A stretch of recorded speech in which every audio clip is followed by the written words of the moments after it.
let's talk about all the. There's a lot of people that are really negative about you, and you know this. You're aware, obviously. Sure. A lot of it stems from you're a WWE guy, I guess. Mm-hmm. A lot of it probably stems from the stuff that happened with you when like once you left WWE and you, I don't know, you were having problems, I guess. Just burned out. Right. Yeah. I mean, sure. I mean, basically, what happened is, those last couple years. Like even when I started to the elbow, I mean, the reason that happened is just because I was so physically hurt, obviously, from doing that leg drop so many thousands of times or whatever. Right. And like as I was saying before, Jeff and I, we didn't drink, we didn't do anything. I hated all that stuff, and then it got to the point where, I could have been more adamant, I guess, and said like, look, I have to have time off because I'm hurt. But my mentality was trying to work, and there was like prescription, and the only is like when they go, oh my God, Matt Hardy was so fucked up. I had muscle relaxers and pain pills, and I took them very limited, and always did.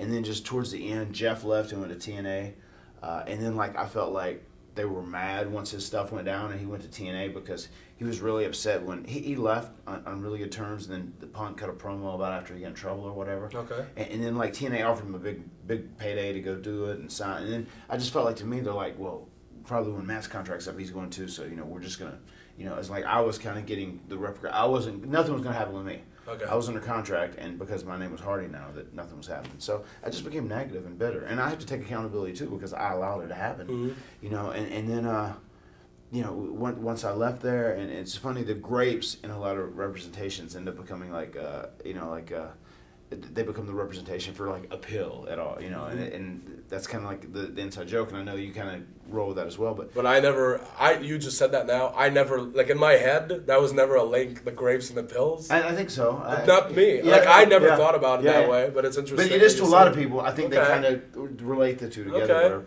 But then it was just one of those things. I knew like after I should have, when I left WWE, I should have just taken time off and healed up and done things the right way.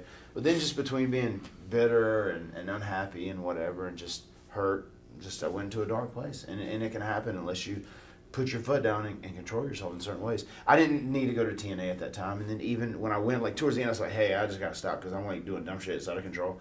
And the whole thing, when my situations happened, I had stopped taking the only two things that I took that I like had to take so I could function daily. Right. And then like, after 3 or 4 days of not sleeping, I said, oh, you should try these. They're these over-the-counter things, maybe you'll be able to sleep and then you can get back on your schedule or whatever. And it was like some kind of over-the-counter Xanax stuff, which in reality it was almost like a bath salt because it had weird ingredients in it or whatever. Okay. But that's when I had like my couple weeks where there was like this meltdown. It's because I took those things. I don't even remember going back and taking them. That's how scary it was. Really?